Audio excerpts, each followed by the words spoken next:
महारानी आप?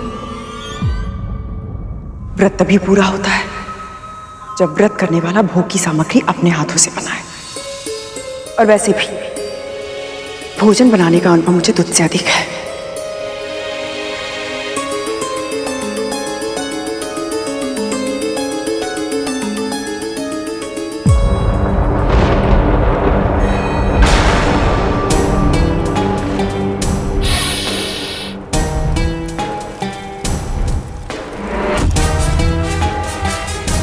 ऐसे घूरता रहेगा या कुछ कार्य भी करेगा? दूध का भगोना इधर लाकर रख। अकर्तव्यम न कर्तव्यम प्राणे कंठ गतैरपि कर्तव्यमेव कर्तव्यम प्राणे कंठ गतैरपि।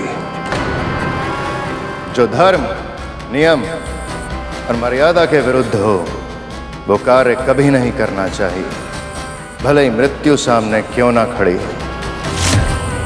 और जो कर्तव्य हो उसका पालन अवश्य करना चाहिए, भले ही मृत्यु सामने क्यों ना खड़ी हो। भली मेरे पुत्र, मैं तो केवल... क्षमा कीजिए मां, धर्म अनुसार प्रकृति के नियमों की रक्षा करना मेरा कर्तव्य है। अपने स्वार्थ के लिए उनमें कोई हेरफेर नहीं करूंगा मैं।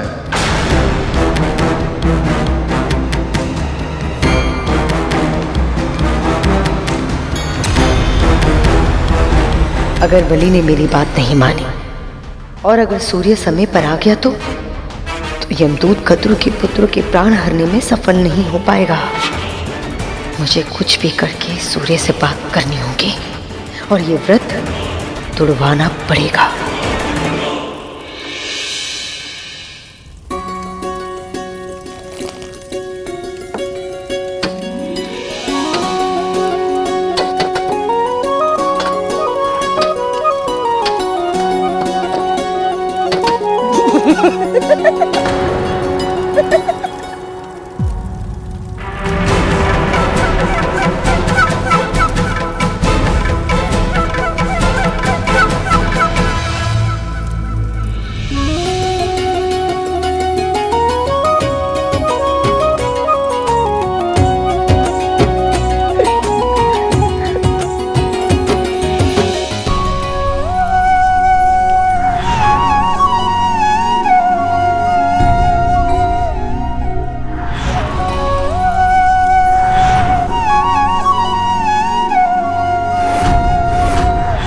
अब बस कैसे भी करके ये जीवित पुत्रिका का व्रत सफलतापूर्वक पूर्ण हो जाए और मेरे पुत्र पुनः स्वस्थ हो जाए। मैं चाहती हूँ कि कद्रु का व्रत असफल हो जाए और इसमें तुम्हें मेरी सहायता करनी होगी सूर्य।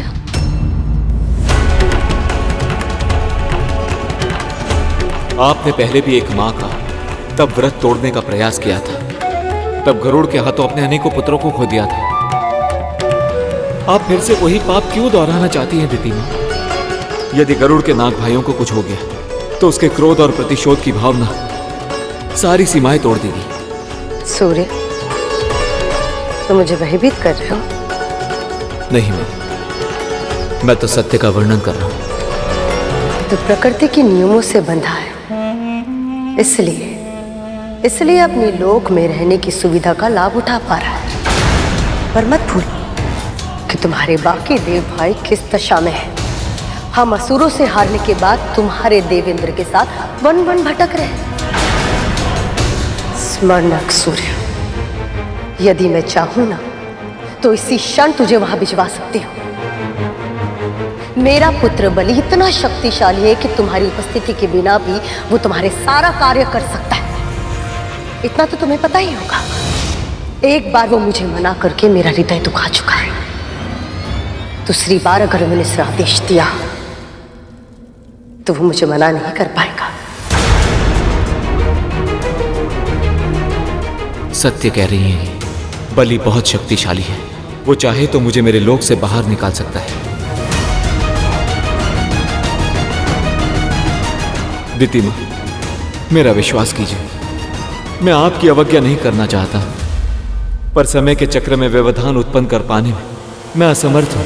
मेरे लिए कोई और आज्ञा तो आप आदेश दीजिए, मैं सहर्ष स्वीकार कर लूंगा। अपने कंगन दो मुझे।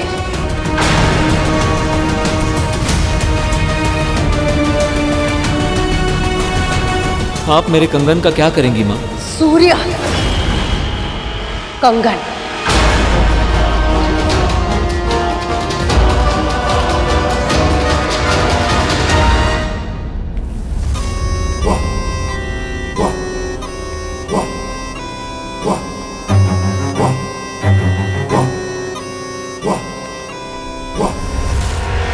योग्य से शत्रुता और अयोग्य से मित्रता की मूर्खता की जाए तो यही दशा होती है मेरे भाइयों।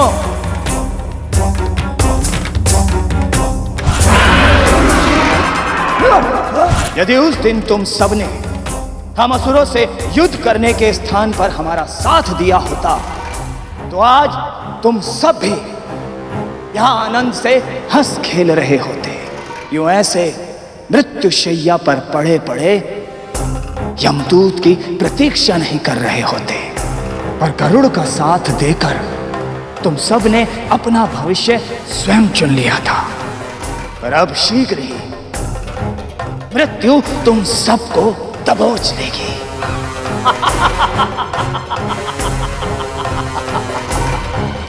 बस अब आप अपना चमत्कार दिखाइए मां। सारा भोग बन चुका है दीदी, अब बस हमें स्नान करना है। चलो वनिता।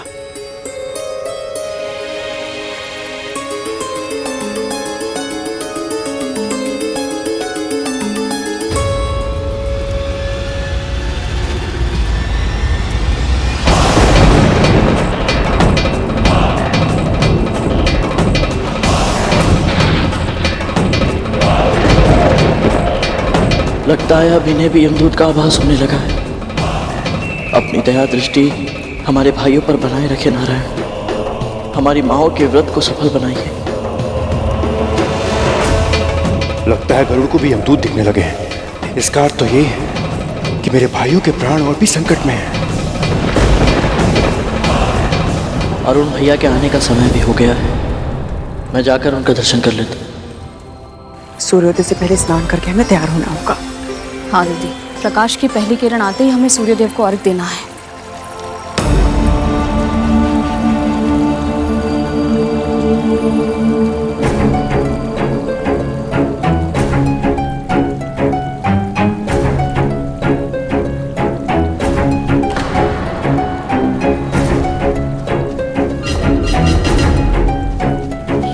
ये कैसे संभव है? मुझे तो लगा था कि भोर होने में अभी समय है।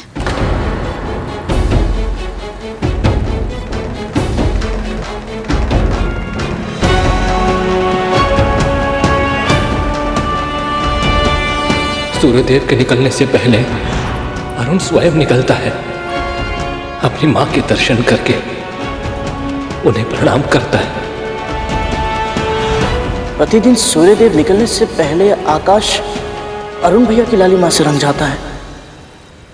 मुझे उनके होने का आभास होता है और मैं अपनी बाहें फैलाकर उनका स्वागत करता हूं।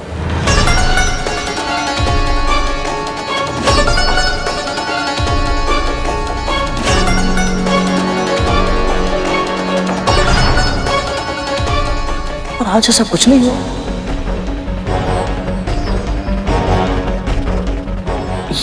ये कैसे संभव है?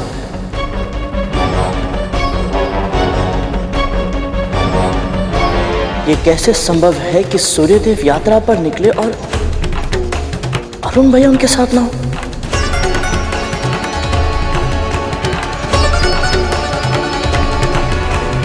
अवश्य ही कुछ तो ऐसा है जो सामान्य नहीं है, परंतु क्या?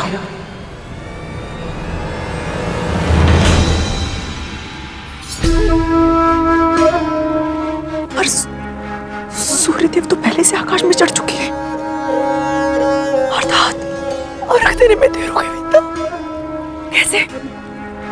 कैसे मुझसे इतनी बड़ी भूल हो गई? अवश्य भोग बनाने में समय निकल गया होगा। मुझे पता ही नहीं चला कब। अर्थात मेरी व्रत विधिवत रूप से पूरा नहीं होगा। विंदा, हाँ विंदा, मेरे पुत्रों का क्या होगा? इतनी बड़ी त्रुटि कैसे हो गई मुझसे? अगर मेरे पुत्र को कुछ हो गया तो सारी त्रुटि मेरी है। विंदा, भूल हो गई मुझसे, बहुत बड़ी भूल हो गई मुझसे। विंदा, कैसे हो गई मुझसे इतनी बड़ी भूल? दीदी संभालिए अपने आप को, कुछ नहीं होगा, कुछ नहीं होगा। कैसे कुछ नहीं होगा? कैसे संभालूं मैं अपने आप को? यदि मेरे पुत्र जीवित नहीं रहेंगे तो मैं जीकर क्या करूंगी?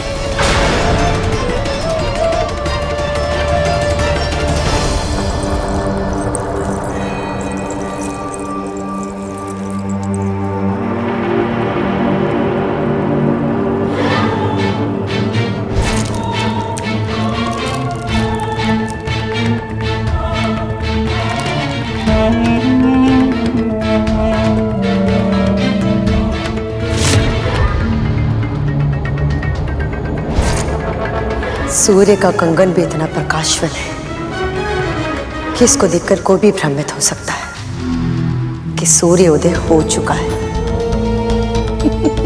और आनंद की बात यह है कि मेरी इस चाल को कोई भी विफल नहीं कर सकता, कोई भी नहीं। यदि मेरे पुत्र जीवित नहीं रहेंगे तो मैं जीवित रह के क्या करूंगी? क्या कर रही है? क्या कर रही है? आपको क्या कर रही है? आप क्या कर रही है ये? संभालिए अपने आप को दीदी।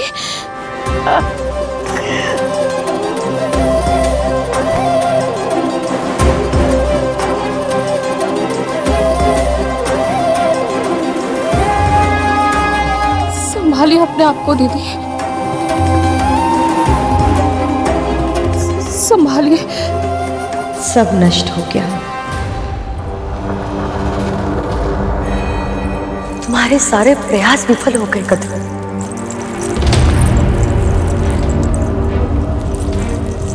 ये कैसे हो गया कद्रू? इतनी चेष्टा करने के बाद भी तुम अपने पुत्र को बचा नहीं पाए।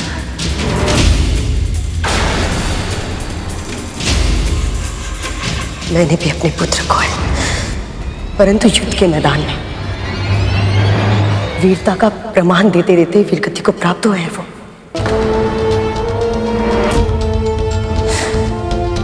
परंतु तुम्हारे पुत्र को छल से मारा गया है।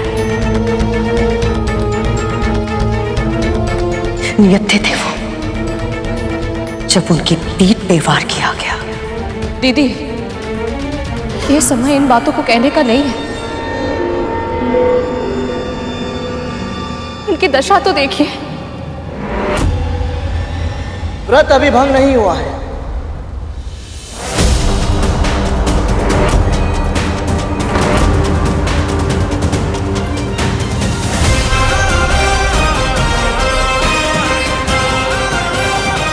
ये गरुड़ क्या कर रहा है?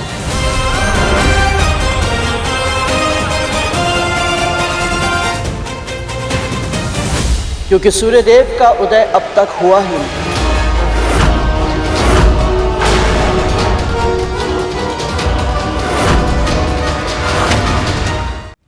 क्या कह रहा है तू? ये प्रकाश तुझे दिखाई नहीं दे रहा है? आकाश में चमकने वाली हर एक प्रकाशवान वस्तु सूर्य नहीं होती महारानी। नक्षत्र भी तो चमकते हैं।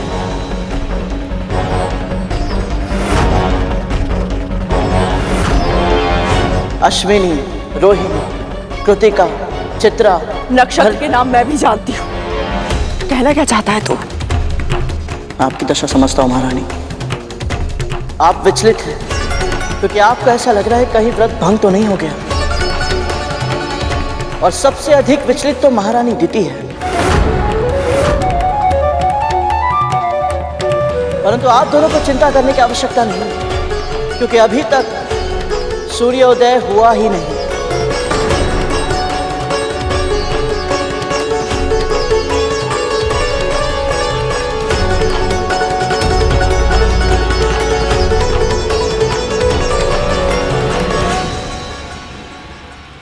वो देखिए।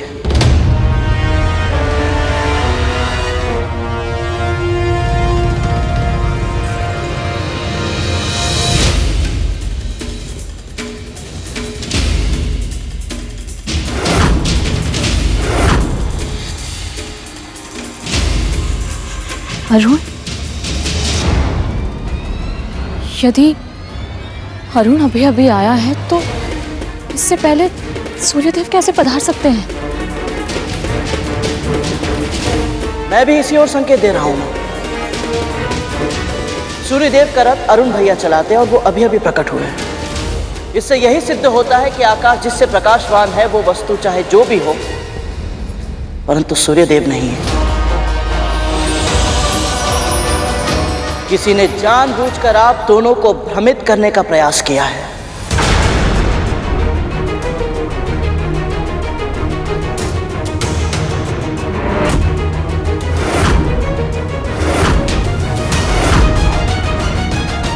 कद्रू,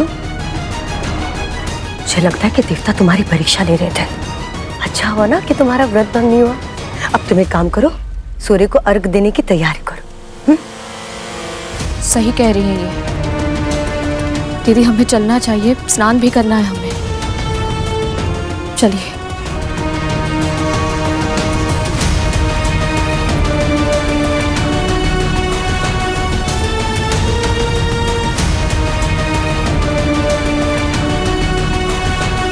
भले ही गरुड़ तुमने इस बार व्रत को टूटने से बचा लिया, किंतु कब तक? अभी व्रत पूरा होने में समय है और आने वाले समय को कोई नहीं संभाल पाएगा।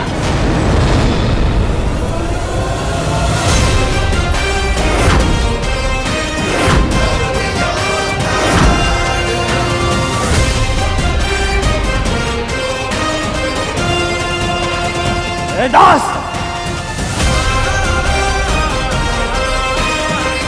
मेरी मां का मार्ग रोकने का साहस भी कैसे किया तूने? मेरी माँ ने जो मुझे संस्कार सिखाए उसके विपरीत आचरण नहीं करना चाहता मैं। वो भी तब जब मेरा परिवार इतने बड़े संकट से जूझ रहा और मेरी माँ ने इतना महत्वपूर्ण व्रत रखा है, परंतु हम में से कोई भी प्रत्युत्तर नहीं दे रहा। इसका अर्थ ये नहीं समझना कि हमें नहीं पता कि हमारे साथ क्या किया जा रहा है। तो मुझ पे आरोप लगा रहा है? मुझ पर? मुझे आरोप लगाने की आवश्यकता ही नहीं है महारानी दीदी। जीवित पुत्र का व्रत को तोड़ने का जो महापाप आप कर रही हैं वो आप भी जानती हैं और ईश्वर भी। यदि शीघ्र ही आपने अपनी कार्यशैली नहीं बदली तो इसका परिणाम आप और आपके पुत्र भोगेंगे। बस एक बार नाग भाई स्वस्थ हो जाए तो उसके बाद बड़ी माँ और उनके पुत्र आपसे आपके हर एक षड्यंत्र का बदला अवश्य लेंगे। स्मरण रहे। अपने स्वामी के नाम पर तू मुझे धमकी दे रहा है। मुझे भूल गया तू कि उनकी दृष्टि में तू किस स्थान पर है? तो कौड़ी का दास है तू, केवल दास और कुछ भी नहीं। इस संकट के समय में कद्रू और उसके पुत्र तुझे और तेरी मां को एक परिवार समझने के भ्रम में जो जी रहे, जिस दिन ये भ्रम समाप्त होगा उस दिन पहला आक्रमण वो तेरी मां पर करेगी। यदि उसके पुत्रों के प्राण चले गए तो तुम दोनों के साथ वो क्या करेगी इसकी तो केवल कल्पना ही कर सकते हो। पर यदि किसी तरह भी उनके प्राण बच गए तो ये दशा तुम्हारे कारण हुई है, तो तुम दोनों को कष्ट तो भोगना ही है। इसलिए मेरी चिंता मत करो, अपनी माँ की चिंता करो।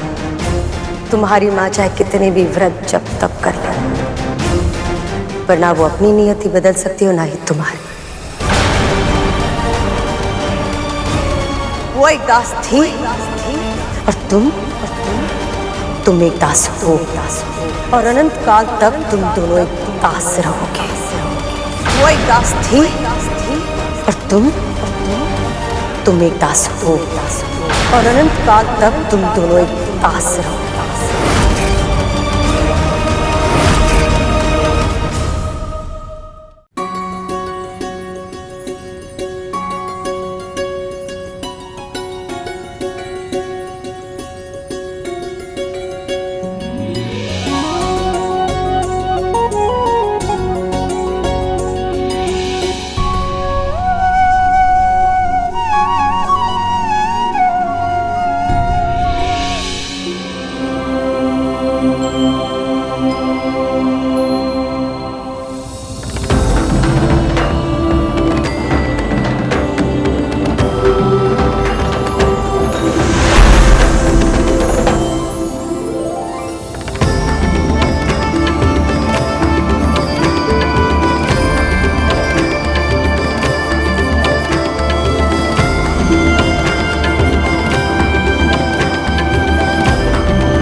आदित्याय नमः। ओम भास्कराय नमः। ओम सूर्यदेवाय नमः।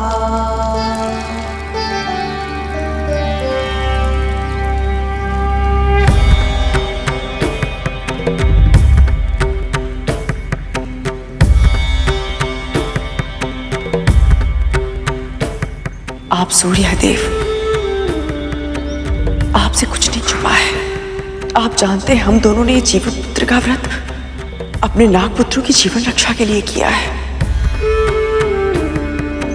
हमने अपने व्रत के समापन के लिए पूरी श्रद्धा और आस्था के साथ आपको ये अर्घ समर्पित किया है। कृपया इसे स्वीकार करें। हम पर और नागपुत्रों पर अपनी कृपा करें देव, कृपा करें।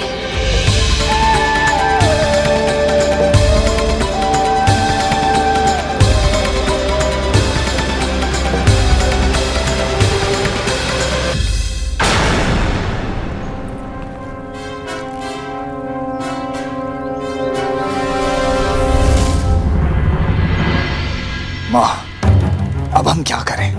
इनका व्रत तो लगभग संपूर्ण ही हो गया है। नहीं रहा। जब तक कार्य पूरी तरह से सिद्ध ना हो, उसे संपूर्ण नहीं मानना चाहिए। अंतिम क्षण में कभी भी खेल पलट सकता है। अभी मेरी अंतिम चाल शेष है। अभी मेरी अंतिम चाल शेष है।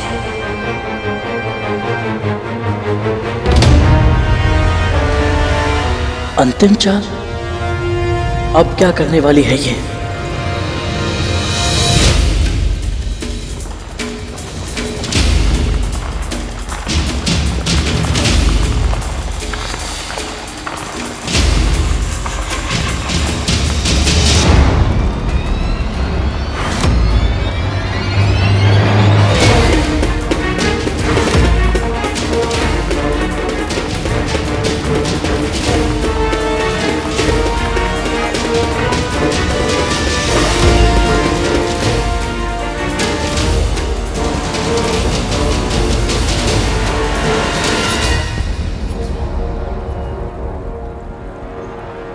ये कैसे संभव है? क्या संभव नहीं? गरुड़, क्या कह रहा है तू? माँ, मैंने अभी अभी अपनी दूरदृष्टि से देखा। भोजन के लिए कम से कम 1 सहस्त्र ऋषि आ रहे हैं।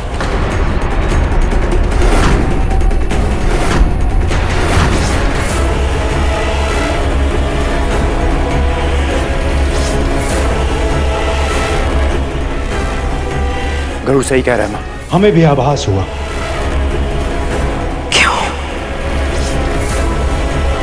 क्यों हो रहा है मेरे साथ ऐसा?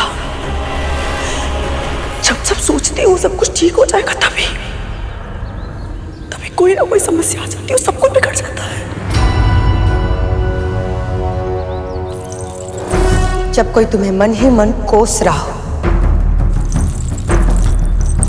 तो अनिष्ट के सिवा और क्या हो सकता है कद्रू?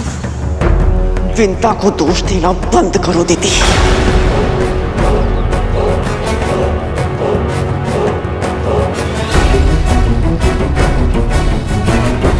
और वैसे भी आमंत्रण देने तुम गई थी ना।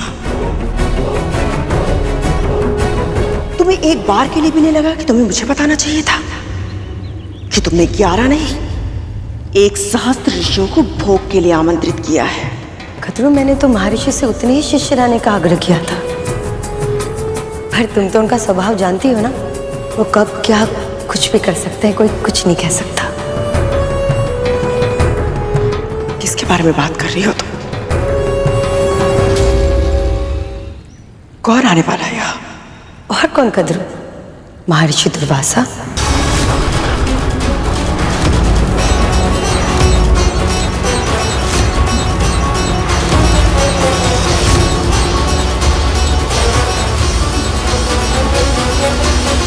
मेरी इस योजना से कैसे बचोगी कद्रू?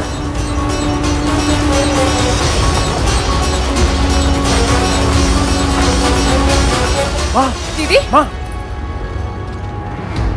संभालिए अपने आप को।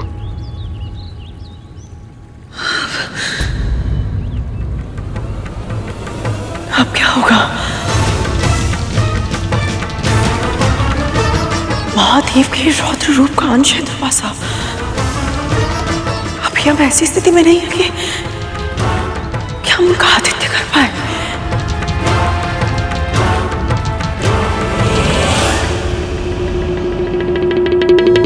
और कौन कद्रू? महर्षि दुर्वासा।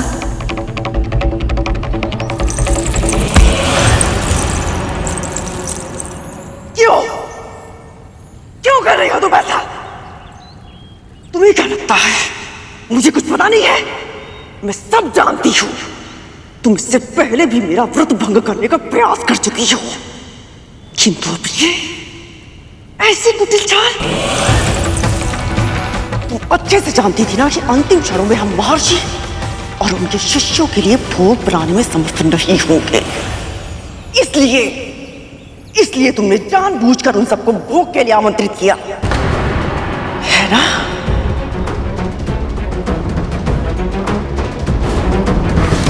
प्रणाम महर्षि। विंता और कद्रू, मेरी दोनों बहनों ने जीवित पुत्रिका का व्रत रखा है, उनके नागों के प्राणों की रक्षा के लिए। जो अभी मृत्यु शैया पर है, तुम मुझे भोग का निमंत्रण देने आई हो। तुम मेरी कृपा प्राप्त करने का स्वांग कर रही हो, जबकि सत्य तो यह है कि तुम मेरी क्रोध की अग्नि को भड़काना चाहती हो, ताकि उसमें कद्रू और विंता के व्रत का पुण्य जल जाए और कद्रू के पुत्रों की मृत्यु हो जाए। महर्षि, मैं वो इंद्र को दिए गए मेरे श्राप का लाभ अनजाने में तुम्हारे पुत्र को मिला, और बलि राज सिंहासन पर जा बैठा। तुम असुरों को यदि स्वर्ग में मिल जाए तो भी तुम्हारी कामनाएं कभी समाप्त नहीं होती, किंतु यदि तुम्हें लगता है कि तुम मुझे बहला फुसला कर मेरा उपयोग छल कपट के लिए करोगी, तो ये तुम्हारी भूल है दीदी।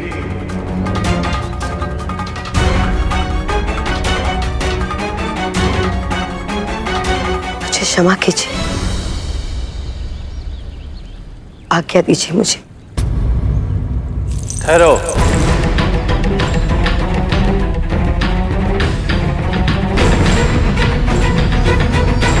जी महर्षि। गृहस्थ जीवन जीने वालों के धार्मिक उद्देश्यों में उनकी सहायता करना एक सन्यासी का धर्म होता है, और मैं अपने धर्म से पीछे नहीं हटूंगा। इसीलिए तुम्हारे छल करने के बाद भी मैं तुम्हारा निमंत्रण स्वीकार करता हूं। पर स्मरण रहे, वहां मेरा आना श्राप का कारण बनेगा या वरदान का, ये तो महादेव शिव शंकर की इच्छा पर ही निर्भर करता है।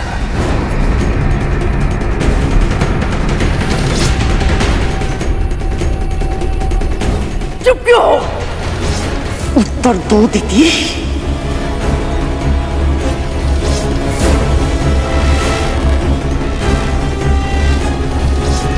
क्या लगता है तुम्हें कद्रू? इतने परम महर्षि मेरे उकसाने से भ्रमित हो जाएंगे? क्षमा कीजिए, पर यह समय इन बातों का नहीं है। कारण चाहे जो भी हो, सत्य ये है कि महर्षि अपने शिष्यों के साथ कुछ ही समय में यहाँ पधार रहे हैं। हमें उनके स्वागत की तैयारियां करनी होंगी। जानती भी है तो क्या कह रही है? कैसे करें तैयारी? कैसे करेंगे उनका स्वागत? वो भी इतने शीघ्र इतने सारे ब्राह्मणों के लिए व्यवस्था करना संभव होगा? मैंने तो यही सुना है कि महर्षि दुर्वासा को क्रोध अति शीघ्र आता है। यदि उनके स्वागत में हमसे कोई भूल हो गई तो? और अतिथि तो देवता समान होते हैं, अब वो ईश्वर आ ही रहे, तो हम उन्हें द्वार से लौटने के लिए नहीं कह सकते।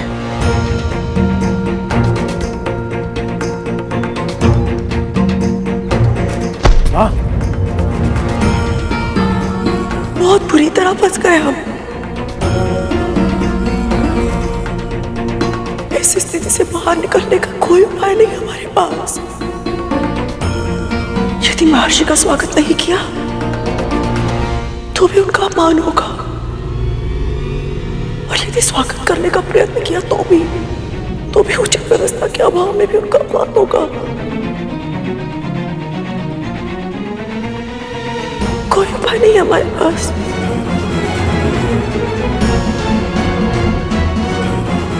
सब विफल हो गया, हमारे सारे प्रयास, जीवित पुत्र का व्रत सब विफल हो गया।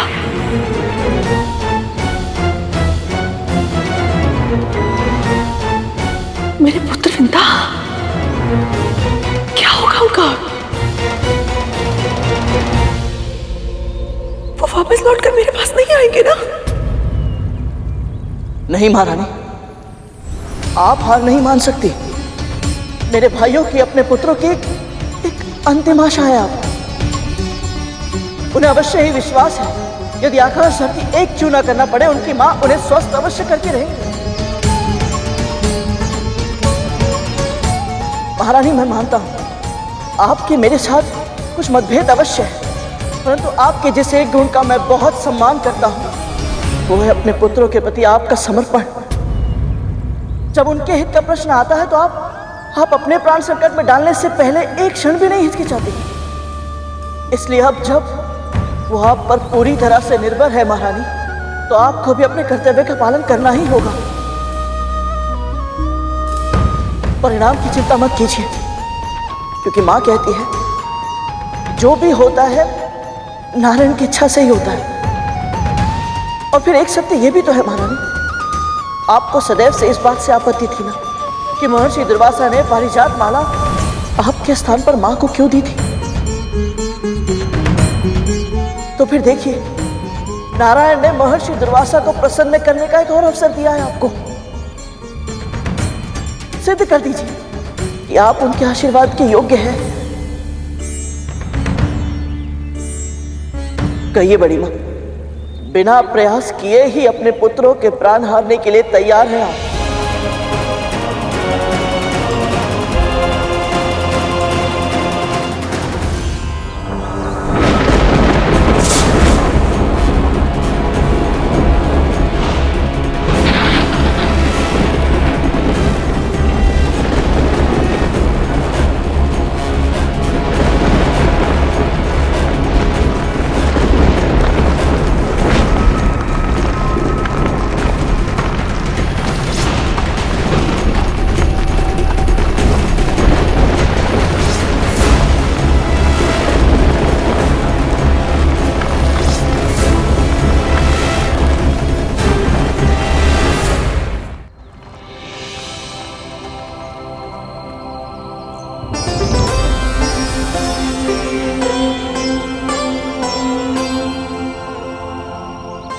मैंने कभी कल्पना भी नहीं की थी कि आप जैसे महान ऋषि और इतने सारे शिष्यगणों की सेवा का अवसर मुझे मिलेगा।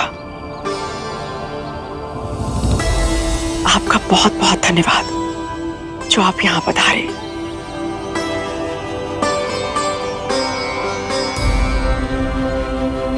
ये सब शिव शंभू की कृपा से ही होता है।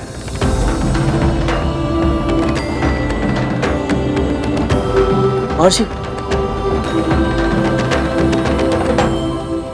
मेरे चरण धोने से पहले यदि आप भीतर प्रवेश कर गए तो मैं स्वयं को क्षमा नहीं कर पाऊंगा।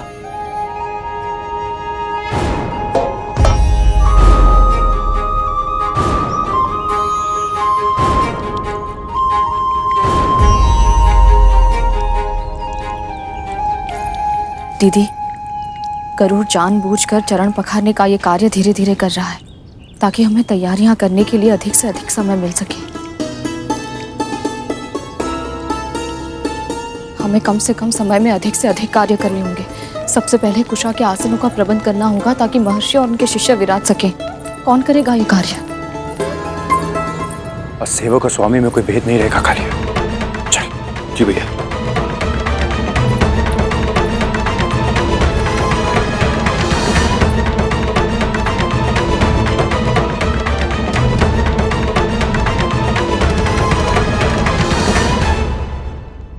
यहाँ तो इतनी सारी चींटियां हैं। यदि ये चींटियां महर्षि और उनके शिष्यों के सामने आ गई तो मुझे यहाँ चारों ओर रंगोली से सीमा रेखा बनानी होगी ताकि ये चींटियां भोजन के आसपास ना जा पाए।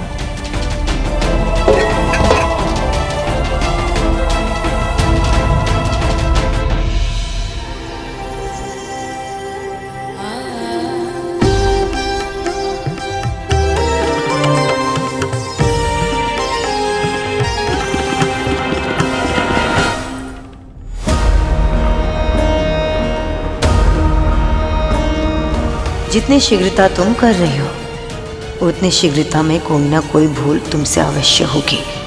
तुमसे और वो एक भूल तुम्हारे परिवार को नष्ट कर देगी।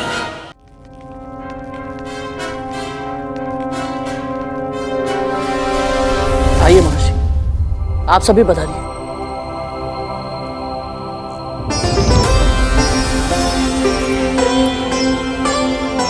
इतनी शीघ्र इतनी बड़ी रंगोली बन गई? एक साथ इतने आसनों का प्रबंध कैसे हुआ?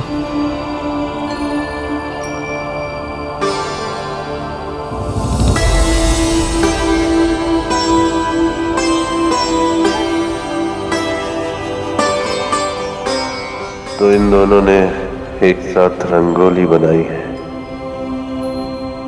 वाह शिव शंभु, संकट के समय आपने इन दोनों बहनों को एक साथ लाकर यह सिद्ध कर दिया है कि आपके सृष्टि में कुछ भी असंभव नहीं। गरुड़, शीघ्र जा और सबके लिए फल और कंदली के पत्ते लेकर आ। तब तक मैं कदरू दीदी के साथ मिलकर भोजन की तैयारी करती हूँ। जी माँ। क्षमा कीजिए महर्षि, माँ ने कुछ कार्य दिया है, मैं बस अभी आया। आज्ञा दीजिए।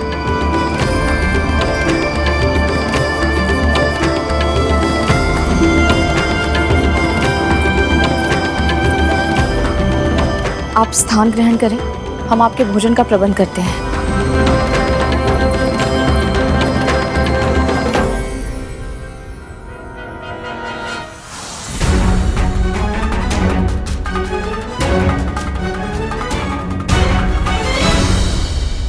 व्रत भले ही विंता और कद्रू ने रखा हो, किंतु हमें आमंत्रण तुमने दिया है दीदी। इसीलिए यहां जो होगा उसका उत्तरदायित्व उन दोनों के साथ साथ तुम्हारा भी होगा।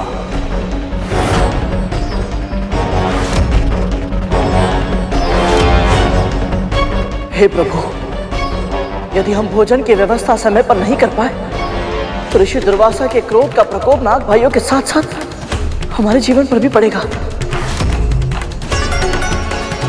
सहायता कीजिए प्रभु।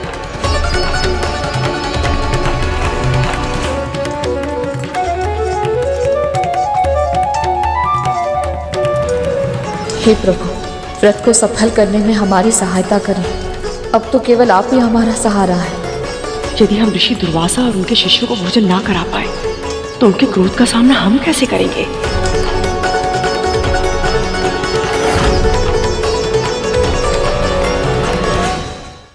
व्रत भले ही विंता और कद्रू ने रखा हो, किंतु हमें आमंत्रण तुमने दिया है दीदी। इसीलिए यहां जो होगा उसका उत्तरदायित्व उन दोनों के साथ साथ तुम्हारा भी होगा। जी जी महर्षि, मैं उनकी सहायता करके आती हूँ। राहुल चले? जी। आज हम सब यहाँ महान जीवित पुत्री का व्रत के अनुष्ठान का भोग लेने आए हैं। इसीलिए आप सभी भोजन ग्रहण करने से पहले हम सभी ध्यान लगाकर ओम का उच्चारण करेंगे।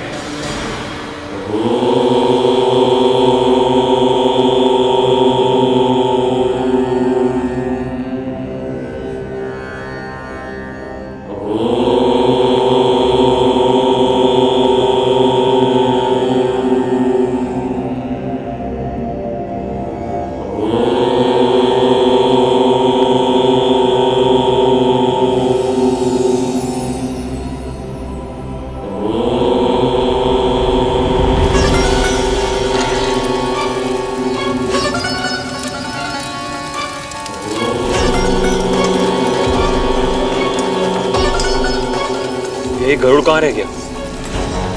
मैं भी यही सोच रहा हूँ कालिया, अभी तक फल लेके क्यों नहीं आए?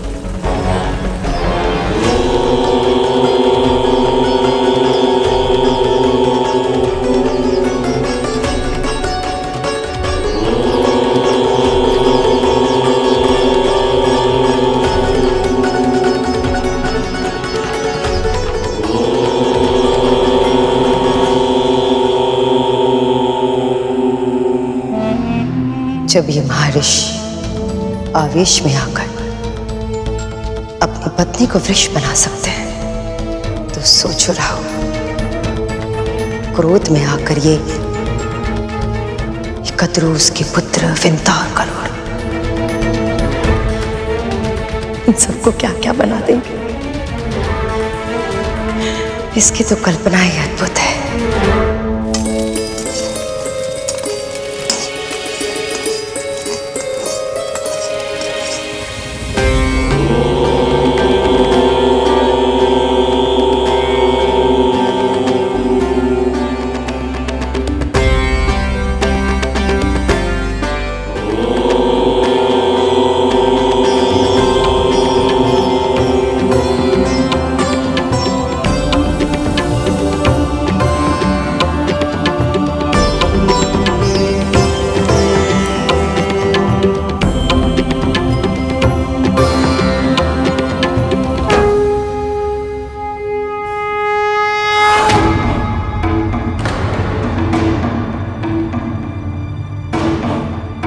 कुछ भोजन भी मिलेगा या ऐसे ही लौटना पड़ेगा?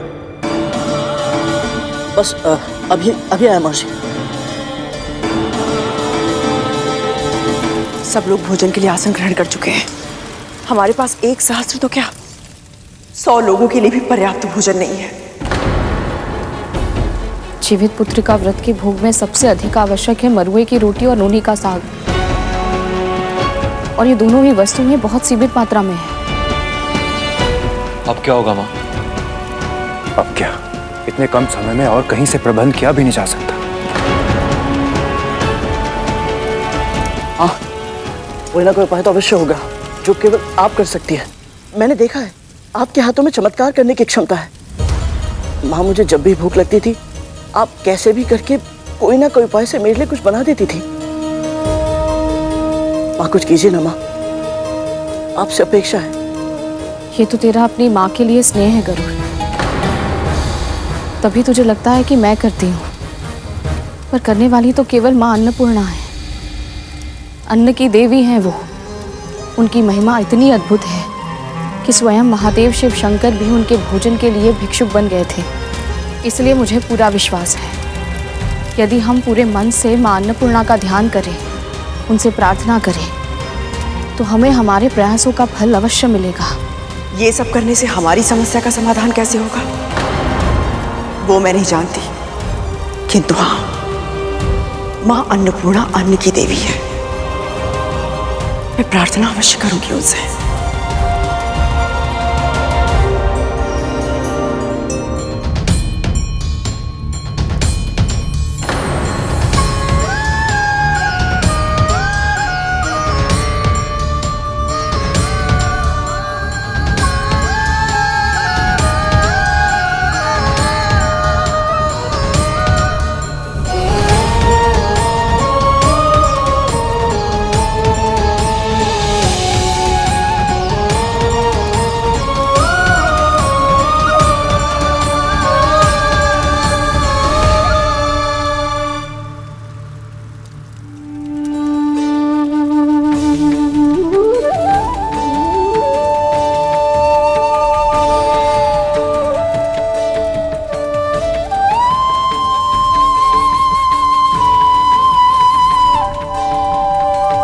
ये प्रसाद ऐसे क्यों रखा है?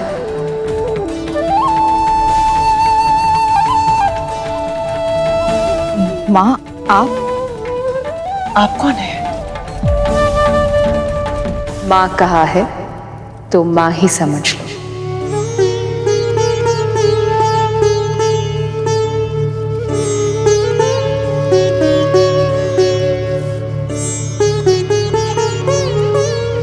इस प्रसाद को अब खुला मत छोड़ो और इस पत्तों को पूरी तरह हटाए बिना इस करछी से प्रसाद बांटना आरंभ करो। क्या सोच रही हो?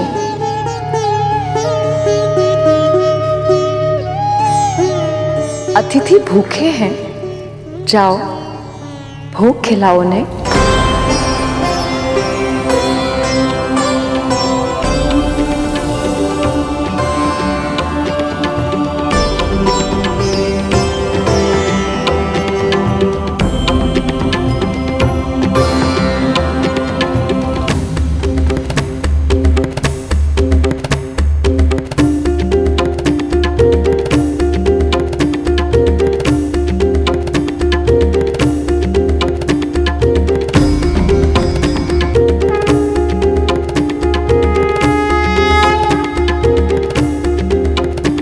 जल्द ही भोग का खाना कम पड़ने लगेगा और क्रोध में आकर ऋषि दुर्वासा इन्हें श्राप दे देंगे।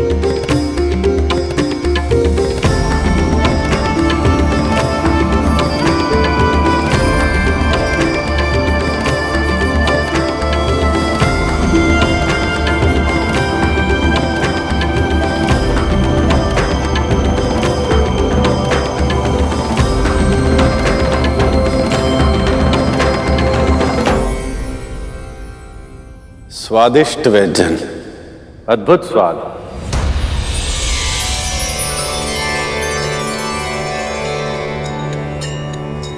और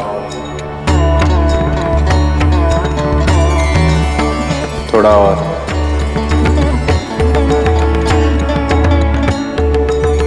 जिस क्रोध की आंधी की आशंका थी वो शीतल व्यार में बदल गई। महर्षि और इनके एक सहस्त्र शिष्य को भोजन कराने में हम सफल रहे। यह असंभव कार्य केवल अन्नपूर्णा मां की कृपा से ही संभव हो पाया।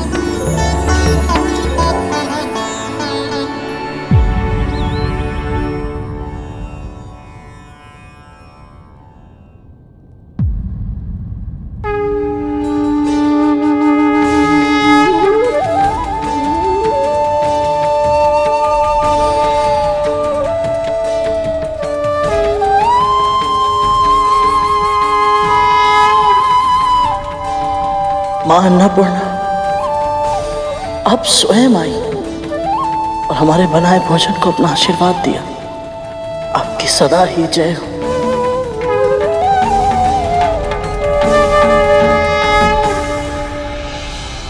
बहुत ही स्वादिष्ट भोजन था, आनंद आ गया। आपने यहाँ पधार कर हमारे व्रत को सफल बना दिया महर्षि।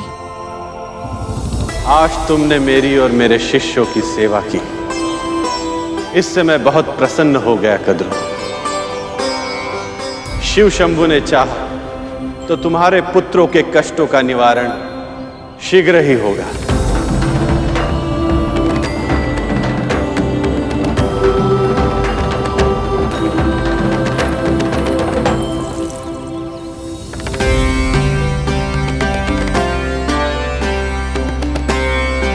तुम दोनों में अपार संभावना है। शंभु की कृपा से तुम अपनी योग्यता के सबसे ऊंचे शिखर को प्राप्त करो। इतने शक्तिशाली बनो कि संसार तुम्हें सदा स्मरण रखे।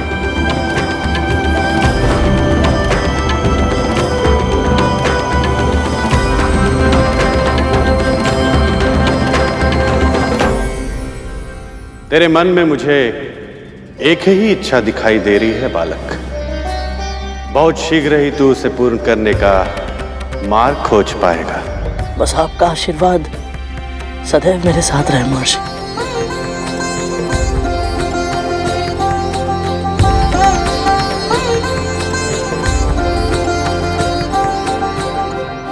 मुझे आमंत्रित करने के पीछे भले ही तुम्हारी नीयत अच्छी नहीं थी, पर मुझे तुम्हारे कारण ऐसा भोजन करने का सौभाग्य मिला जिसे स्वयं मां अन्नपूर्णा का वरदान मिला था।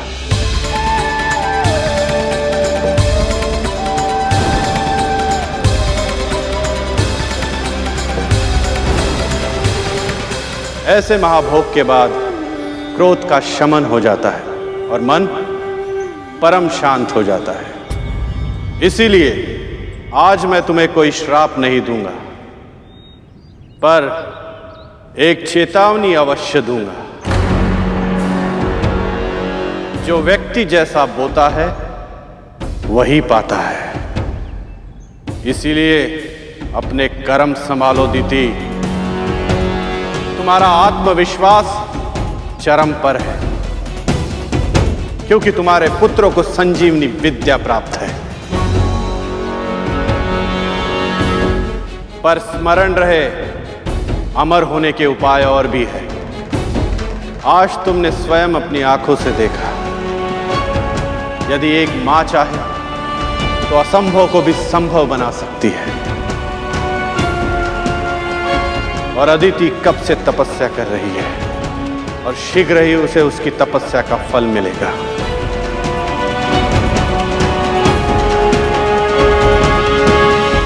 पर उसका परिणाम तुम्हारे पुत्रों के लिए कैसा होगा, यह तुम्हारे कर्मों पर निर्भर करता है।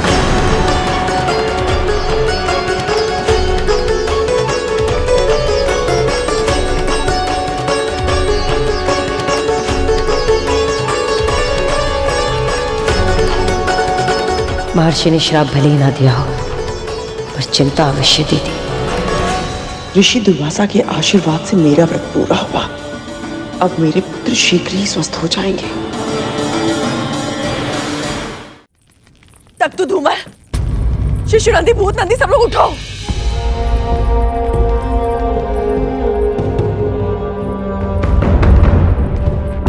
शिशु नंदी, पुत्र उठो, पुत्र। धूमल, धूमल उठ भाई, धूमल उठ। आंखें खोलो अपनी, सुनते क्यों नहीं हो? देखो हमें।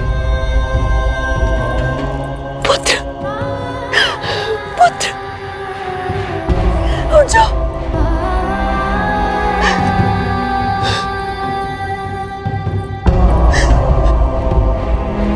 कालिया, अपने भाई से बोलो ना उठने के लिए।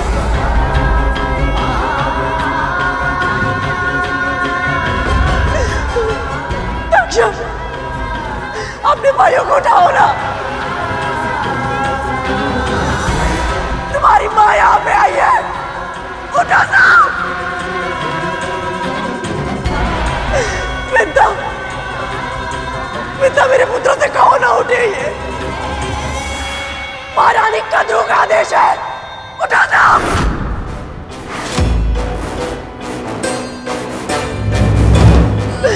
विद्या,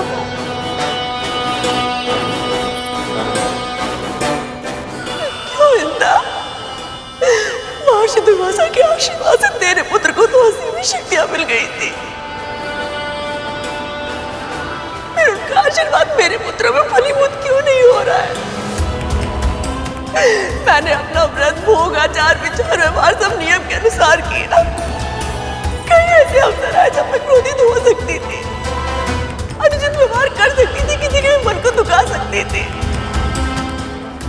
मैंने अपने पर संयम रखा मिलता, फिर भी मेरे पुत्र स्वस्थ नहीं हो रहे। क्यों विद्या, क्यों? बोलो ना उनको उठने के लिए, उठ जाए। बोलो, बोलो विद्या, बोलो।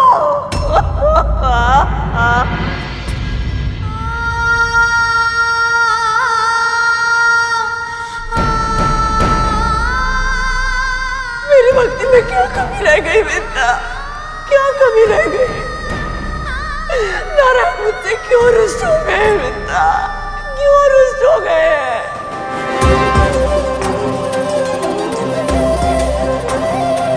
उठ जाओ, उठ जाओ।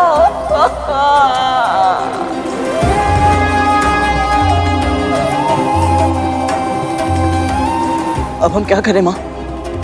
हम सभी की आशा इस व्रत पर टिकी हुई थी।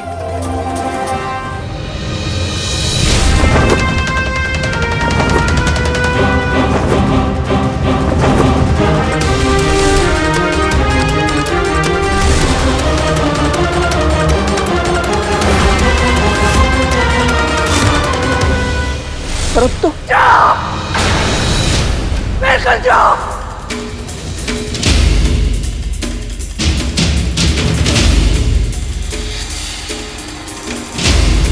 मुझसे क्या पूछ रहा है?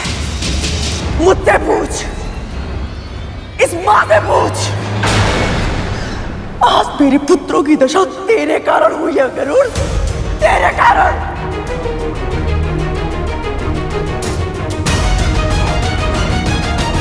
यदि मेरे पुत्रों के प्राण चले गए, उनकी हत्या का पाप तुझ पे लगेगा।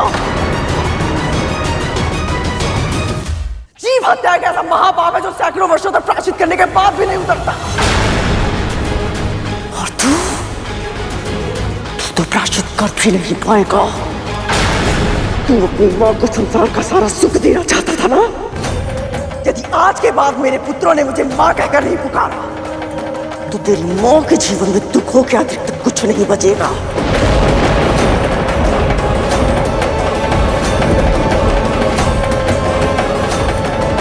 यदि इतनी अल्पायु में मेरे पुत्र काल के गाल में समा गए, तो तू भी सुखों से भरपूर परिपूर्ण जीवन नहीं जी पाएगा। तेरी मां का, तेरे भाई का, तेरा, तुम सबका अस्तित्व इस संसार से नष्ट हो जाएगा। गृहस्थ जीवन और उसके सुख जो तेरी रेखाओं में है ना, वो सदैव सदैव के लिए मिट जाएंगी। तेरी पक्षी प्रजाति सदैव सदैव के लिए समाप्त हो जाएगी। ये इस मां का श्राप है।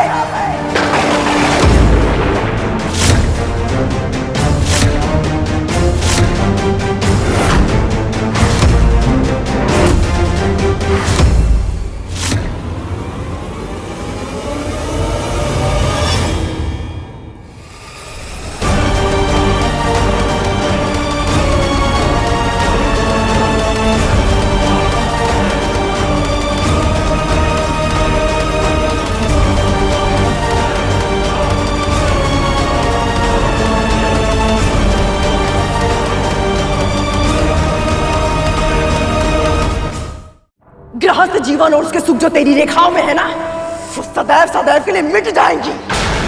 तेरी पक्षी प्रजाति सदैव सदैव के लिए समाप्त हो जाएगी। ये इस मां का श्राप है।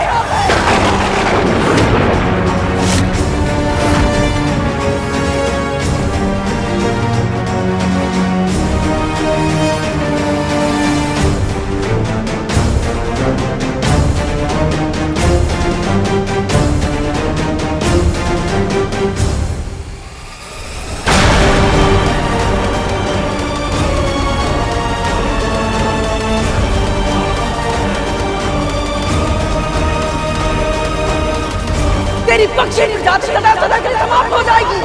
ये इस मां का श्राप है।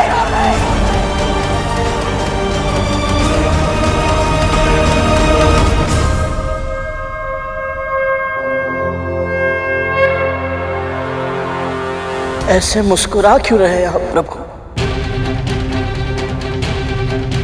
मेरी माओ को रोते हुए देखकर प्रसन्न है, या फिर ये देखकर कि मेरे भाइयों को एक एक श्वास के लिए संघर्ष करना पड़ रहा है, या फिर मुझे इतना विवश, इतना असहाय देखकर प्रसन्न है आप? तो आज मेरी दोनों माएं मुझे अपने ही भाइयों का हत्यारा समझ रही हैं और आप मौन है क्यों प्रभु? आपकी बनाई इस धरती पर, आपके द्वारा संचालित संसार में जो कुछ हो रहा है उसे देखकर शांत कैसे रह सकते हैं आप? मेरी मां सदैव कहती है कि भगवान भक्तों के सुख से सुखी रहते हैं और दुख से दुखी। परंतु आज मेरे परिवार पर दुख का पहाड़ गिर चुका है और आप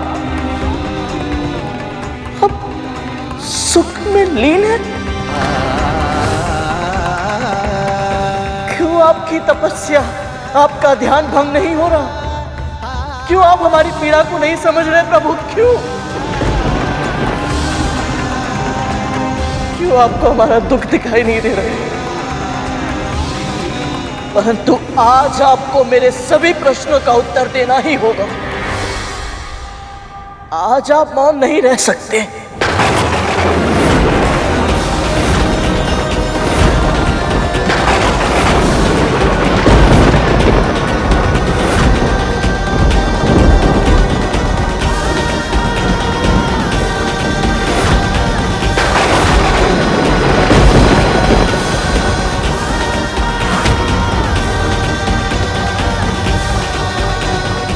मेरी मां ने सदैव आपकी ही भक्ति की है प्रभु, और वो सदैव यही कहती है जहां सत्य होता है ईश्वर भी वही विद्यमान होते हैं।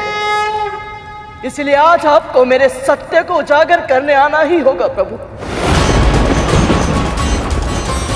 आना ही होगा आपको।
गरुड़,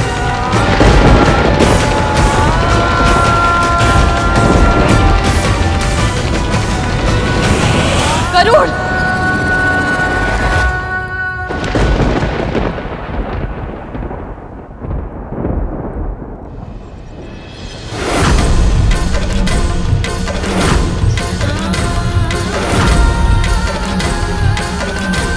क्या कर रहा है तू?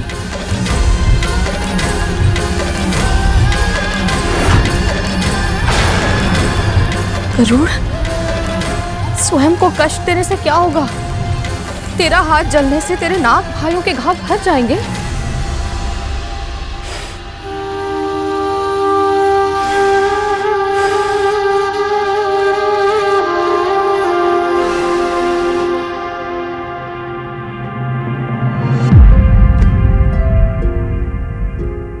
बड़ी माँ ने मुझे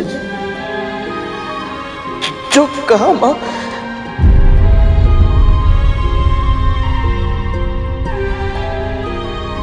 चुप हो जा पुत्र, चुप हो जा।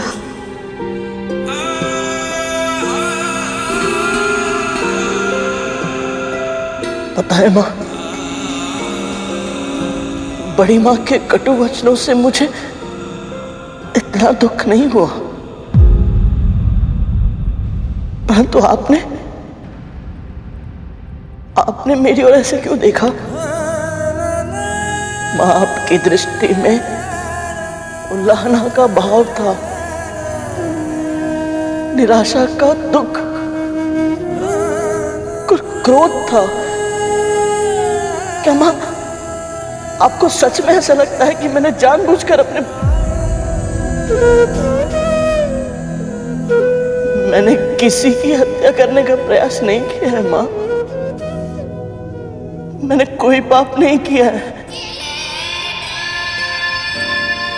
तेरी माँ तुझे अच्छी तरह जानती है, कभी स्वप्न में भी नहीं मानूंगी कि तू कोई पाप कर सकता है गरुड़।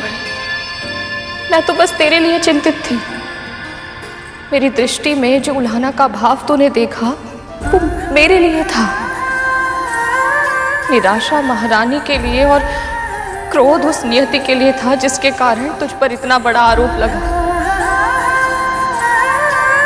तेरी माँ तुझे पहचानती है, तुझ पर अखंड विश्वास करती है तेरी माँ।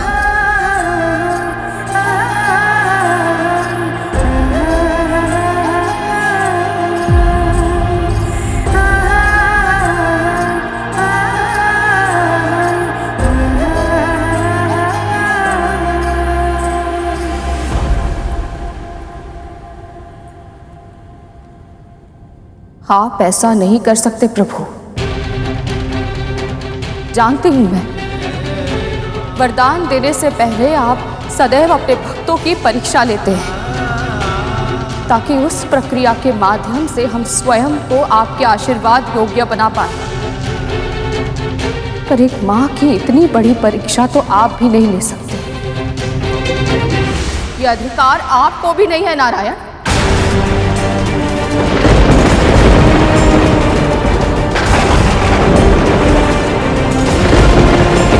ये कैसी अनहोनी के संकेत हैं प्रभु?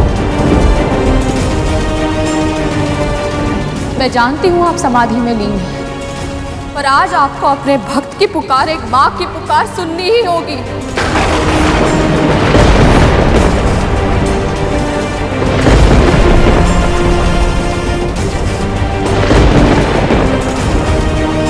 मैंने और मेरे पुत्र ने मन से, वचन से, कर्म से कभी किसी का अहित नहीं किया, और इसका साक्षी और कोई हो ना हो, आप स्वयं है नारायण। फिर भी आज मेरे पुत्र के मस्तक पर जीव हत्या का कलंक लग रहा है। एक दुखी माँ ने क्रोध में आकर उसे ऐसा भयानक श्राप दे दिया जिससे उसका पूरा जीवन प्रभावित हो जाएगा। जीवन जीने का, अपने वंश को बढ़ाने का अधिकार सभी प्राणियों को सहज प्राप्त है प्रभु, पर मेरे पुत्र और उस दुखी माँ के पुत्रों का यह अधिकार नियति छीन रही है, और आप समाधि में बैठकर ये सब होते हुए बस देख रहे हैं। नहीं प्रभु, ये अन्याय नहीं होने दे सकते आप। आपको सत्य का साथ देना ही होगा।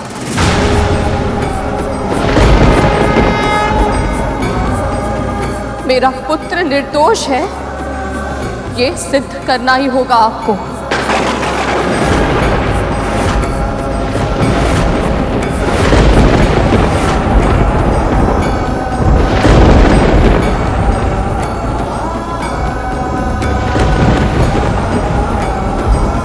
आप ही ने माँ को सबसे अलग बनाया है ना प्रभु।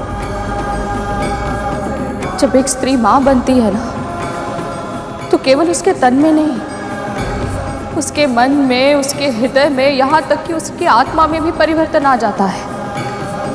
उसमें सृजन की शक्ति आ जाती है, और आज उसी शक्ति का आह्वान करते हुए मैं आपको पुकार रही हूँ। आप मेरी इस पुकार को अनसुना नहीं कर सकते प्रभु।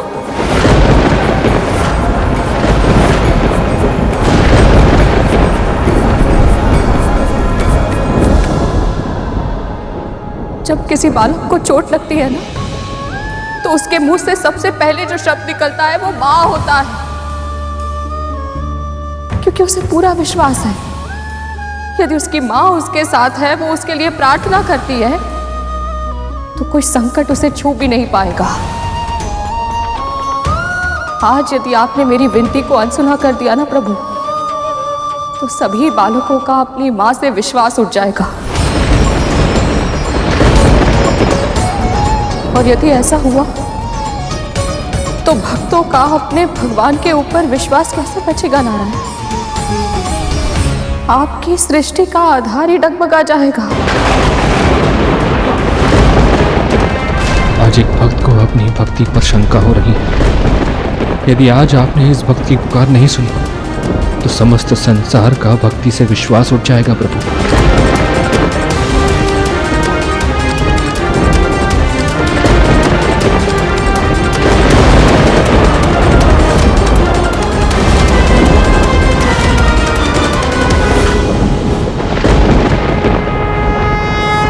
प्रभु, मेरी माँ, मेरी गुरु, आपकी महान भक्त आपको पुकार रही। मेरे भाइयों के प्राण संकट में है प्रभु, उनका दर्द मुझसे देखा नहीं जा रहा, उन पर कृपा कीजिए प्रभु।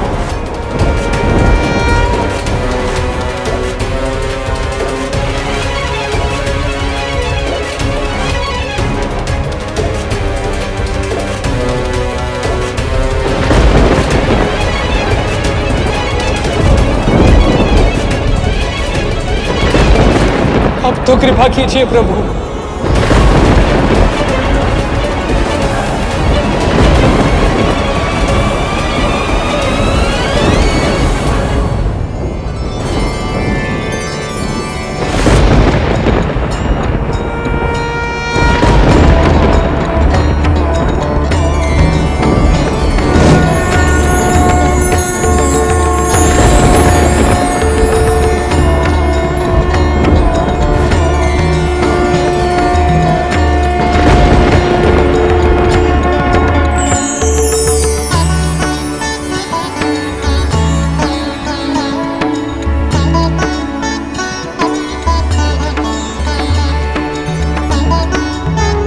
प्रभु।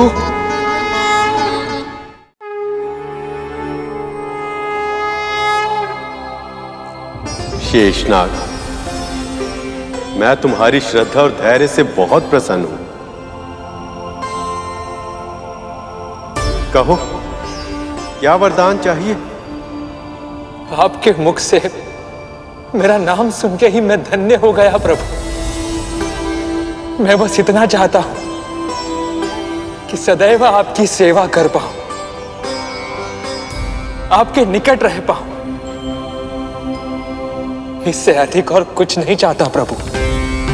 शेषनाग, इस संसार का एक अद्भुत नियम है, जिसे कुछ नहीं चाहिए उसे ही सब कुछ मिलता है। वैसे मेरी तुम्हारे साथ पहचान अधिक समय से नहीं,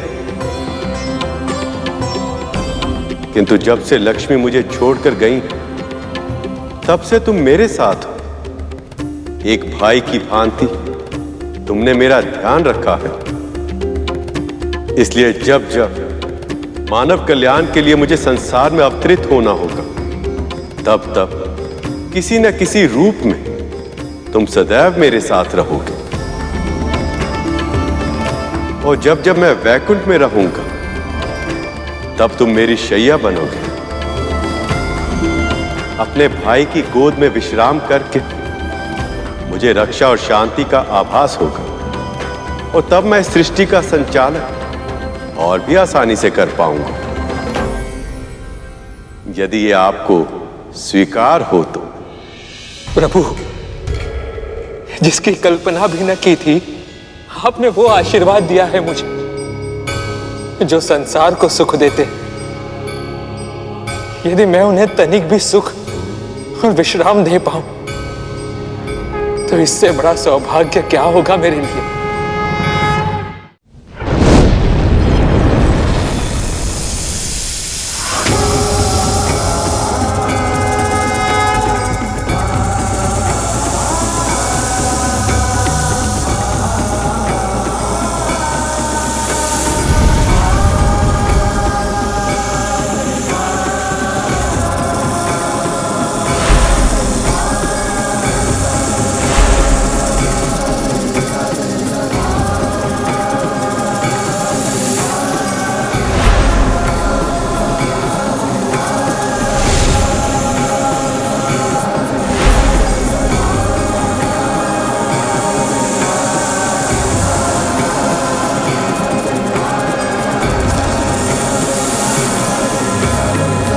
शेषनाग, तुम मेरी शैया तो बन गए, किंतु तुम्हारा हृदय इतनी तीव्र गति से धड़क रहा है कि मैं विश्राम नहीं कर पा रहा हूं।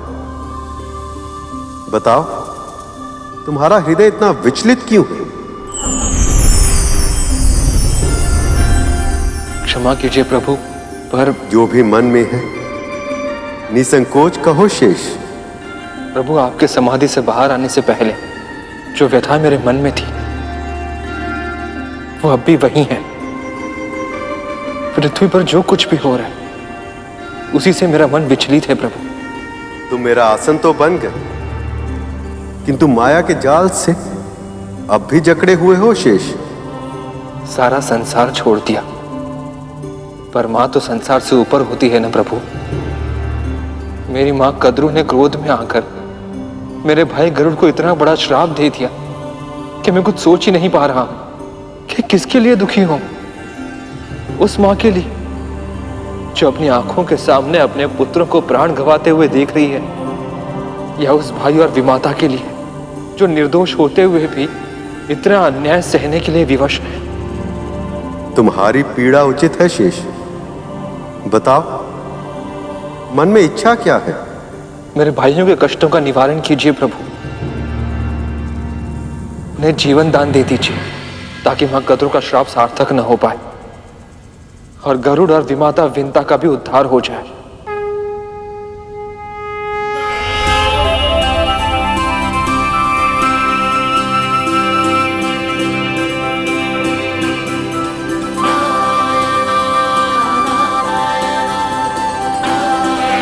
आज आपको भक्तों की सहायता करने आना ही होगा प्रभु। अन्यथा मैं कभी आपकी पूजा नहीं करूंगी। आप पर से मेरी आस्था खत्म हो जाएगी। प्रभु, आपको आना ही होगा, आना ही होगा आपको।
देवी विंतर,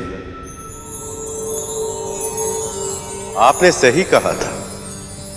सृजन की शक्ति होने के कारण इस सृष्टि में एक मां का स्थान ईश्वर से भी ऊंचा होता है। जब एक मां पुकारती है तो ईश्वर को भी आना पड़ता है।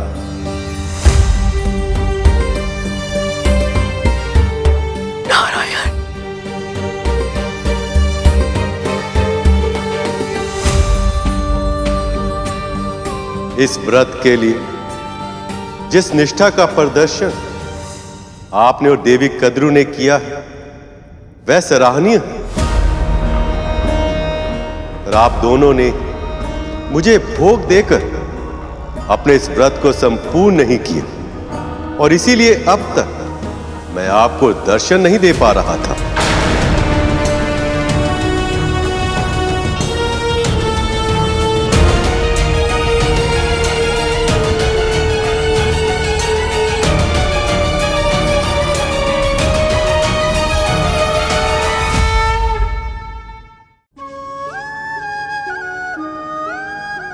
मैं अभिलाई प्रभु।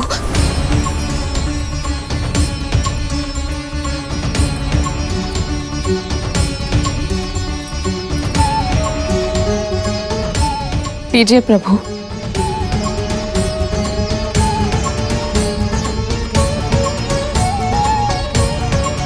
न जाने ये भीषण भूल कैसे हो गई, हमें क्षमा कर दीजिए।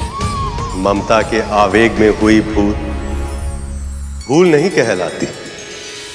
मैं तो वैसे ही प्रेम का भूखा हूं। जिस प्रेम और अधिकार से आपने और आपके पुत्र ने अपने मन की बातें मुझसे कही हैं, मेरा मन तो उसी से भर आया है। देवी कद्रू, आप दोनों का व्रत सफल हुआ। अब आपको इसका फल मिलेगा। आपकी इच्छा अवश्य पूरी होगी। उठिए, आंखें खोलिए कद्रूनंद, आंखें खोलिए कद्रूनंद, आंखें खोलिए कद्रूनंद, आंखें खोलिए कद्रूनंद।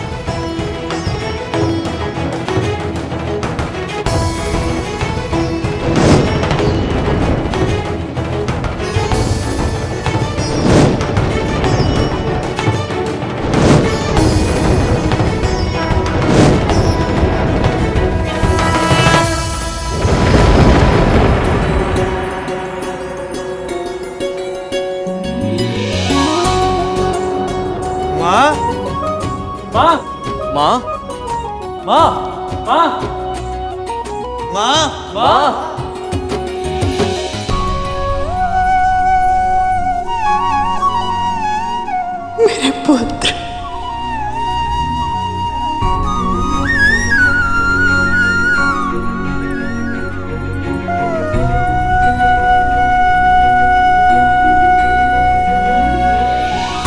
प्रभु, इस व्रत को सफल बनाने के लिए गरुड़ ने जो प्रयास किए हैं, उनके प्रभाव से इसका प्रायश्चित पूरा हुआ। वैसे भी सभी नाग जीवित हैं, इसलिए जीव हत्या ना होने के कारण देवी कद्रू का श्राप भी फलीभूत नहीं होगा। जिसके जीवन के लक्ष्य बड़े हो उसके मार्ग में समस्याएं भी अधिक आती हैं। तैयार हो जाओ गरुड़, अब तुम्हारे मार्ग में शीघ्र ही अनेक बाधा विघ्न आएंगे, अनेक परीक्षाएं होंगी, पर स्मरण रहे स्वर्ण अग्नि में तपकर ही कुंदन बनता है।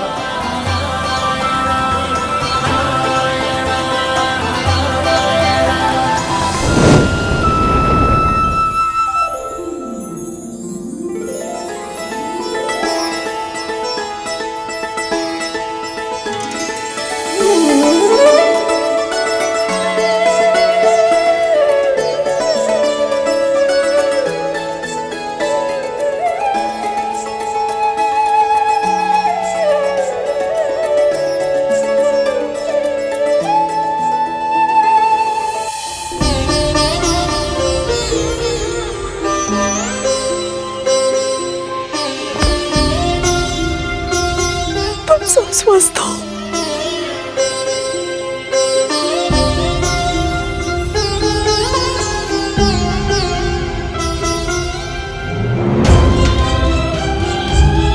आज के बाद कोई भी आपदा या विपदा तुम सब तक नहीं पहुंचने दूंगी।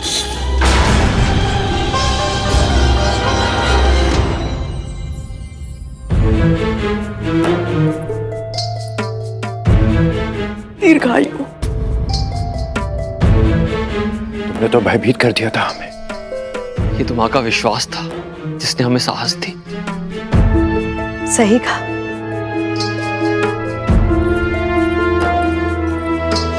कद्रू, जितना कठिन तुम्हारा व्रत था उतनी ही निष्ठा से निभाया तुमने। ये तुम्हारा ही व्रत का फल है जो तुम अपने पुत्र को यम के फंदे से बचा कर ले आए। ये चमत्कार केवल तुम ही कर सकती थी कद्रू। यम के फंदे से? दीदी माँ, ये आप क्या कह रही हैं? हाँ माँ, पल भर पहले तो हम गरुड़ के साथ सूर्यलोक जा रहे थे और दूसरे पल हमें भगवान विष्णु का स्वर सुनाई दिया। तुम सब बहुत भाग्यशाली हो जो तुम्हें कद्रू जैसी माँ मिली है।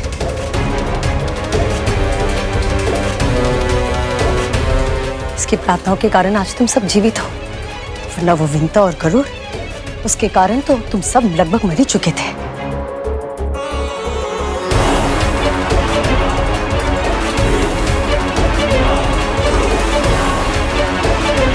मुझसे छुपाकर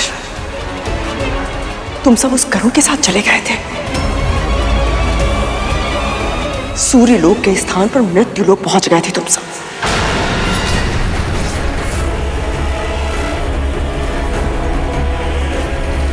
इस बार तो मैंने तुम सबको सुरक्षित कर लिया, किंतु अगली बार ऐसा कुछ मत करना। अब ऐसा नहीं होगा माँ। हाँ माँ, हम आपकी आज्ञा के बिना कहीं नहीं जाएंगे माँ।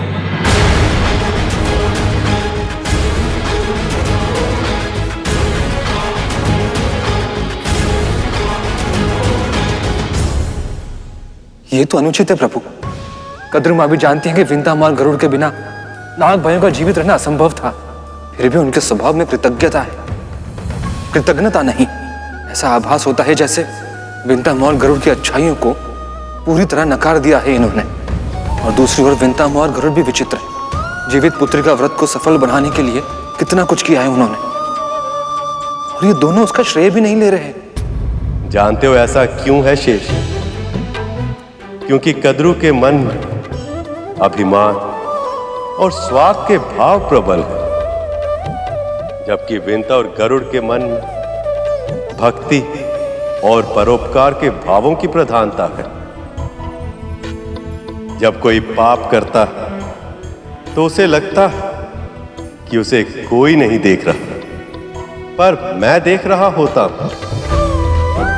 इसी तरह पुण्य करते समय भी जब कोई ये सोचे कि कोई उसे देख रहा है या नहीं, तब भी मैं उसे देख रहा होता।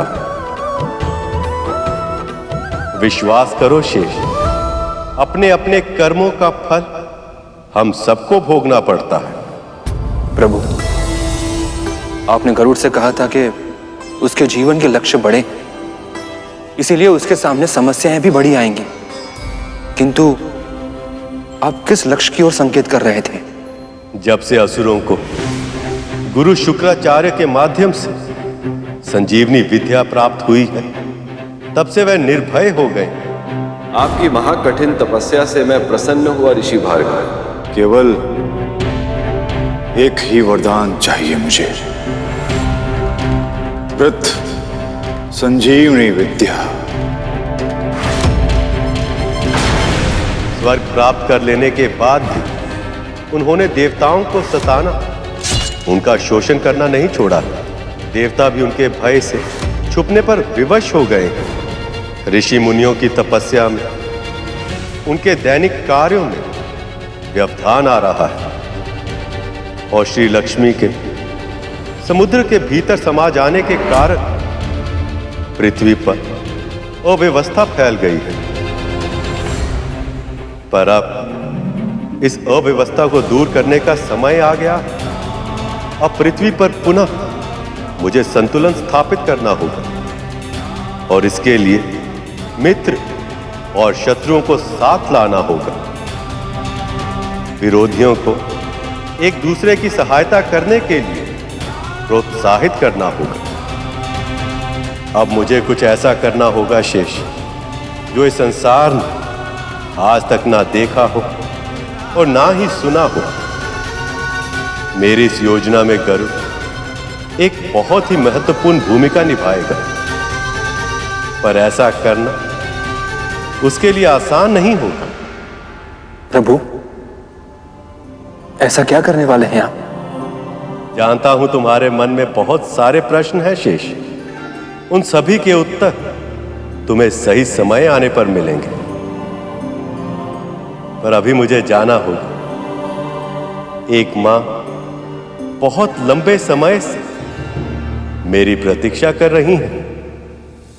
ओम नमो नारायणाय नमः।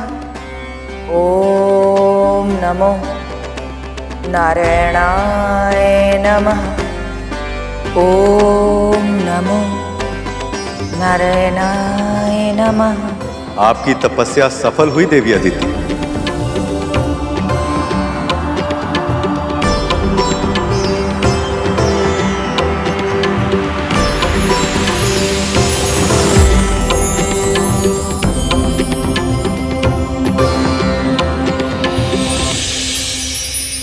देवी अदिति, देवी अदिति, देवी अदिति, देवी अदिति।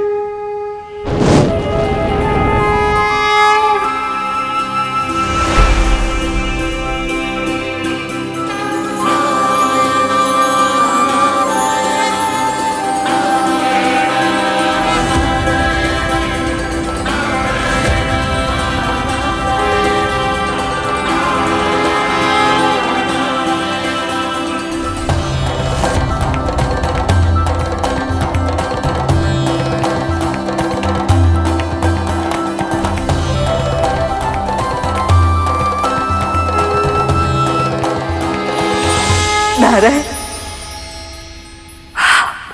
अब इन आंसुओं को पहुंचने का समय आ गया है। आपने ये भीषण तपस्या अपने पुत्रों की प्राण रक्षा के लिए, उन्हें सामर्थ्यवान बनाने के लिए और उनका खोया हुआ सम्मान उन्हें लौटाने के लिए की, पर यह तब तक संभव नहीं जब तक देवी लक्ष्मी वापस लौट नहीं आती।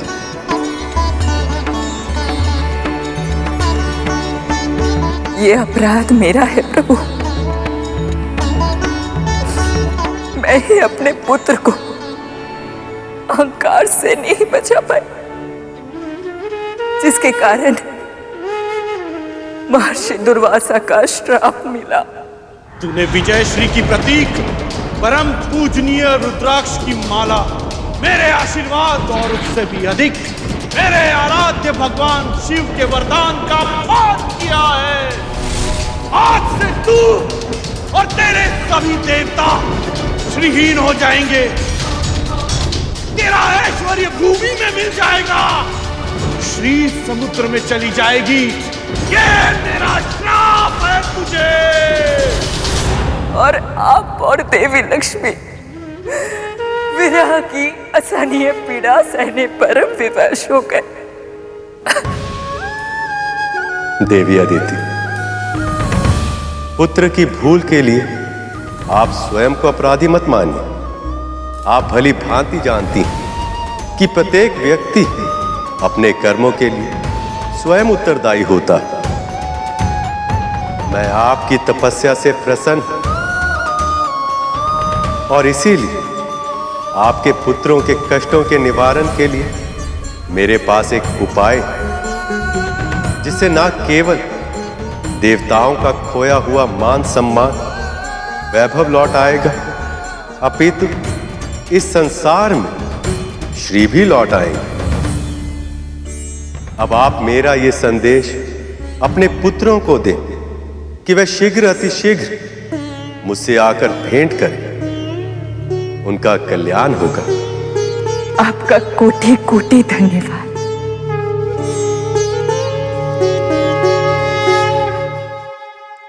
आपके मन में कोई और दुविधा भी है? निसंकोच कहिए देवी। प्रभु, मुझे ऐसा आभास हो रहा है कि मेरी तपस्या के सफल होने का कारण कोई और भी है, कोई ऐसा जो मेरी रक्षा कर रहा था।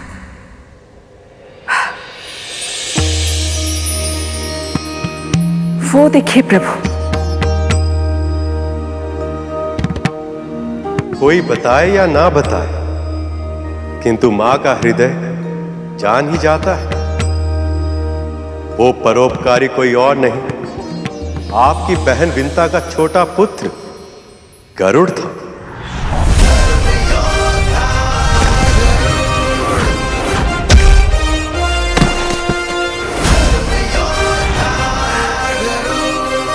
गरुड़? उसने अपने हित का विचार किए बिना असुरों के आक्रमण से आपकी रक्षा की। भविष्य में भी आपके पुत्रों की सफलता के लिए उसका साथ आवश्यक होगा।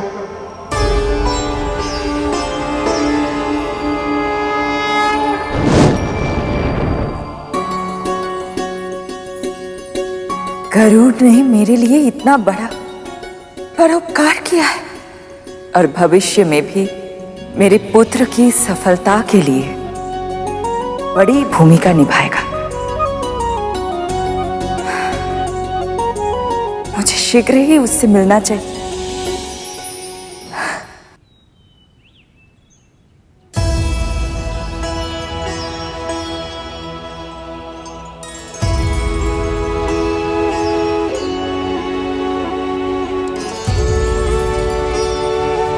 माँ, प्रभु विष्णु ने कहा था अब मेरे मार्ग में अनेक बाधा विघ्न आएंगे, अनेक परीक्षाएं देनी होंगी मुझे। इसका अर्थ क्या हो सकता है माँ? प्रभु विष्णु की लीला तो वो ही जाने। मैं तो बस इतना जानती हूँ, उन्होंने ये भी कहा था कि स्वर्ण अग्नि में तपकर कुंदन बनता है। ये तेरे लिए संकेत है गरुड़, तुझे भी कठिनाइयों की अग्नि में तपकर कुंदन बनना है।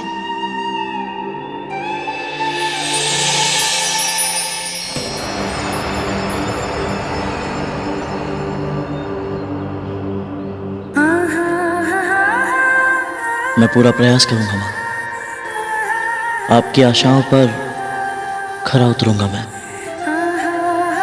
मुझे विश्वास है। बस कभी भी अपने भीतर मैं की भावना अर्थात अहंकार मत आने देना। सदैव यही मानना कि जो हो रहा है वो करने वाले प्रभु विष्णु ही हैं। तो केवल माध्यम है और कुछ नहीं।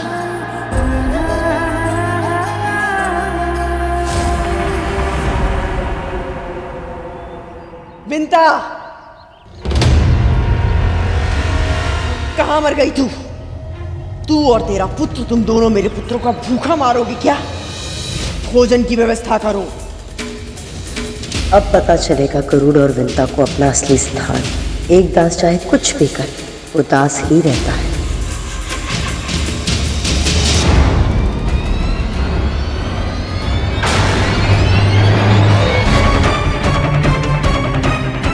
ये क्या, कदरू की इतनी तीखी बातों पर भी इनका कोई असर नहीं हुआ। विंता जी, राजकुमार और साग मांग रहे हैं। हाँ, दोबारा बना दिया है, वहां रखा है। विंता जी, लड्डू वो रखे हैं, ले जाओ।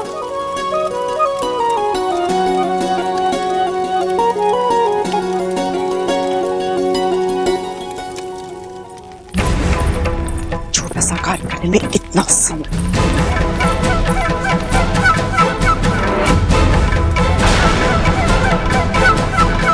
खीर बनने में कितना समय है?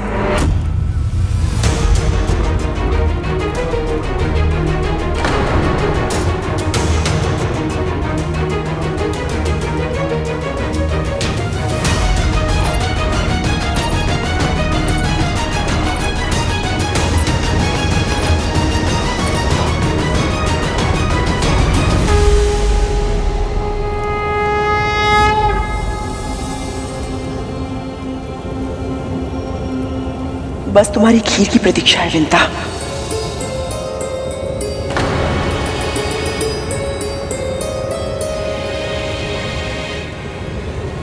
तुम्हें तो पता है ना मेरे पुत्रों को खीर कितनी प्रिय है।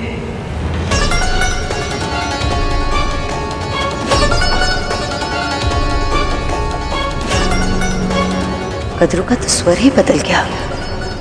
ऐसा क्या हो गया पल भर में?